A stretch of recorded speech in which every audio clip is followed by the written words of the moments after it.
छोटे भाई नादान हैं, राजनीति समझ नहीं पाते हैं, तो ऐसी बातें कर देते हैं। छोटों की बातों का बुरा नहीं माना जाता है, बुरे प्रदर्शन की भी कोई बात नहीं, क्योंकि पहले ही शून्य पर थे, तो ऐसे में उससे बुरा तो प्रदर्शन हो नहीं सकता। बट हाँ, किसी घटना से जुड़े सभी पहलुओं पर जांच करना SIT की तो ड्यूटी है। तो कोई यदि आपराधिक घटना घटेगी, ठीक है प्रेम, जांच तो होना ही चाहिए ना। ये गुंडागर्दी करने वाला जो परिवार है इसके खिलाफ तो जांच होगा ही। नमस्कार, मेरा नाम प्रेम है और आप लाइव स्ट्रीम देख रहे हैं। देखिए, चिराग पासवान और तेजस्वी यादव अब आमने सामने हो गए।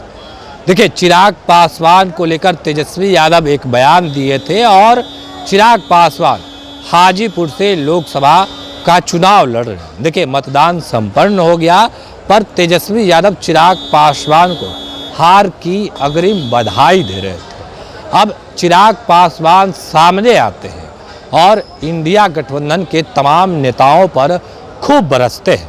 देखिए, चिराग पासवान का कहना है कि पहले भी वो लोग एक ही सीट जीते थे और आरजेडी के लोग 0 पर थे, एक सीट किशनगंज के जीते थे। देखिए, किस तरीके से चिराग पासवान गुस्से में लाल हो गए और तेजस्वी यादव को खूब सुनाने लगे, इंडिया गठबंधन के नेताओं को सुनाने लगे। उतना ही नहीं, प्रधानमंत्री नरेंद्र मोदी, मुख्यमंत्री नीतीश कुमार जो कार्य कर रहे हैं उसका भी खूब तारीफ कर रहे हैं चिराग पासवान। अभी हम आपको चिराग पासवान का भी बयान सुनवाएंगे, बिहार सरकार में मंत्री विजय कुमार चौधरी का भी बयान सुनवाएंगे, उप मुख्यमंत्री सम्राट चौधरी का भी बयान सुनवाएंगे कि किस तरीके से तमाम जो एनडीए के नेता हैं वो इंडिया गठबंधन के जो नेता हैं उनको जवाब दे रहे हैं। बिहार में 40 लोकसभा की सीट है, दोनों तरफ से 40 में 40 सीट जीतने का दावा हो रहा। इंडिया गठबंधन हो या फिर एनडीए गठबंधन हो, देखिए, एनडीए गठबंधन के लोगों ने पिछली बार 40 में से 39 सीट जीत हासिल किए थे, एक सीट किशनगंज की वो हार गए थे। अब तमाम मुद्दे को लेकर चिराग पासवान को लेकर जब तेजस्वी यादव बयान देते हैं तो किस तरीके से जो एनडीए गठबंधन के नेता हैं वो जवाब भी देते हैं। क्या कुछ करें चिराग पासवान और विजय कुमार चौधरी, डिप्टी सीएम सम्राट चौधरी, ठीक देखिए आप इस वीडियो में। मेरे छोटे भाई नादान हैं, राजनीति समझ नहीं पाते हैं, तो ऐसी बातें कर देते हैं। छोटों की बातों का बुरा नहीं माना जाता है। बहरहाल 14 और 19 दो उदाहरण उनके सामने है और 14 और 19 से बड़ी जीत इस बार हम लोग की 2024 में होने जा रही है। इनके केस में बुरे प्रदर्शन की भी कोई बात नहीं, क्योंकि पहले ही शून्य पर थे, तो ऐसे में उससे बुरा तो प्रदर्शन हो नहीं सकता। बट हाँ, इनके गठबंधन की जो एक सीट किशनगंज की इन लोगों ने जीती थी कांग्रेस ने, इस बार वो भी सीट हम लोग राबड़ी आवास पर SIT की टीम गई थी सर जांच के लिए। जिस तरीके से घटना घटी, देखिए, मैंने इस बात को स्पष्ट तौर से कहा है कि निंदनीय है ये घटना। लोकतंत्र का महापर्व होता है चुनाव, और चुनाव की प्रतिस्पर्धा को हमेशा सकारात्मक रखना। ऐसे में ऐसी खूनी झड़प की कहीं कोई गुंजाइश नहीं है लोकतंत्र के इस महापर्व में।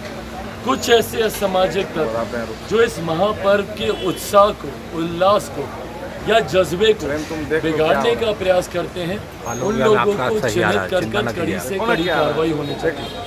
आज से पहले घर पे बीमारी आती थी तो लोग अपनी ज़मीन गिरवी रखवाते थे, महिला अपने जेवर बेचती थी। आज 5-5 लाख रुपए का मुफ्त इलाज आयुष्मान के माध्यम से हो रहा है। क्या वो व्यक्ति मेरे प्रधानमंत्री का साथ नहीं देगा?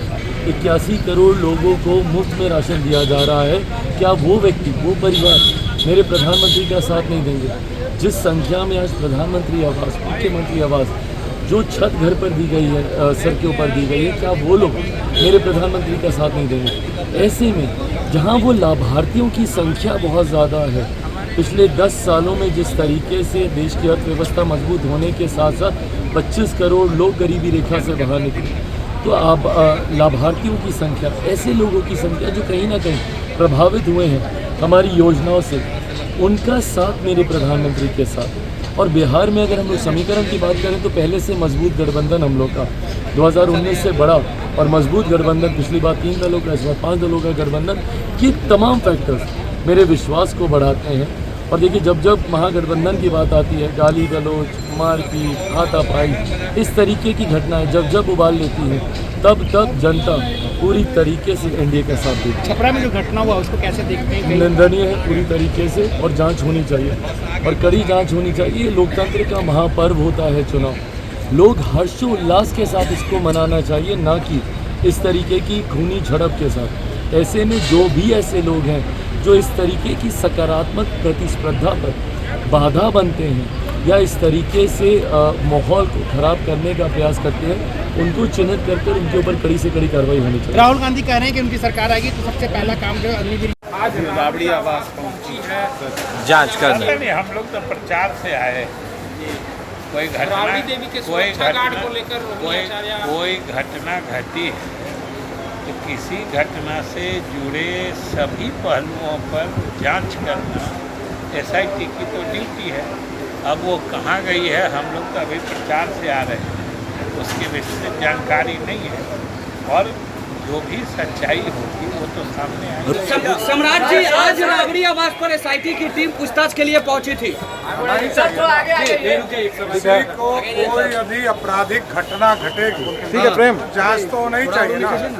ये गुंडागर्दी करने वाला जो परिवार है, इसके खिलाफ तो जांच होगा ही। पूरे प्रदेश में कहीं भी अप्रिय घटना नहीं घटा, लेकिन लालू प्रसाद जी के परिवार के लोगों ने जिस तरह गुंडागर्दी करके वहां लोगों पर एक तरह से अत्याचार करवाया और घरों पर चढ़ने का काम प्रयास किया गया, उसे स्पष्ट दिखता है कि ये लोग गुंडागर्दी करने वाले लोग। तो अभी आप चिराग पासवान को भी सुन रहे थे, विजय कुमार चौधरी को भी सुन रहे थे और सम्राट चौधरी को भी सुन रहे थे। किस तरीके से तीनों नेताओं ने इंडिया गठबंधन के नेताओं पर हमला बोला है। उतना ही नहीं, एसआईटी की टीम आज राबड़ी आवास पहुंची थी। इस पर भी सवाल विजय कुमार चौधरी से भी किया गया, चिराग पासवान से भी किया गया। किस तरीके से जवाब दे रहे थे हमने आपको सुनवाया है। चिराग पासवान का भी बयान आपने सुना है, विजय कुमार चौधरी का भी बयान सुना और सम्राट चौधरी का भी बयान सुना है।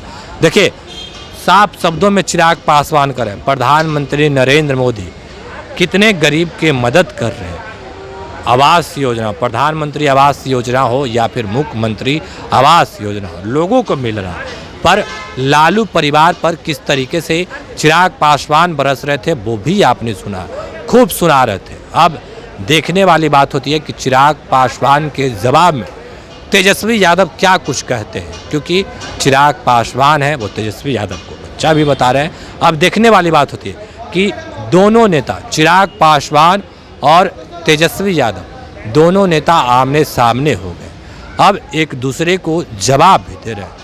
लोकसभा का चुनाव हो रहा है, तमाम जो दल के लोग हैं अपने प्रत्याशी के लिए वोट मांग रहे हैं। एक और इंडिया गठबंधन है तो दूसरी ओर एनडीए गठबंधन है। अब दोनों ओर से बिहार में ज़्यादा से ज़्यादा एनडीए के लोग दावा कर रहे हैं कि पिछली बार 39 जीते थे, इस बार 40 जीतेंगे। इंडिया गठबंधन के लोग कह रहे हैं कि 20 सीट के नीचे भी ये लोग सिमट जाएंगे। अब देखने वाली बात होती है कि कौन से गठबंधन के लोग कितने सीटों पर चुनाव जीत हासिल करते हैं। फिलहाल के लिए इतना ही, बने रहे लाइव के साथ। धन्यवाद।